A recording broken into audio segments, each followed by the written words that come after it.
How to transfer money from Bank of America to Charles Schwab. To get started, visit the Bank of America website at www.bankofamerica.com and log in using your account credentials. On your account's homepage, from the navigation bar, select Pay and Transfer.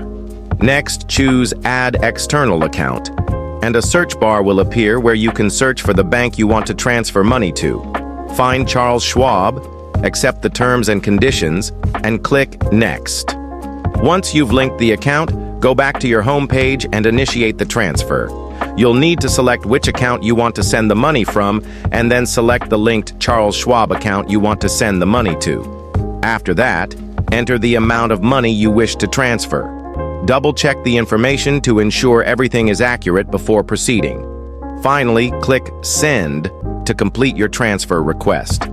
The transfer may take up to 3 business days to be completed, and if you liked the video, give it a like and subscribe.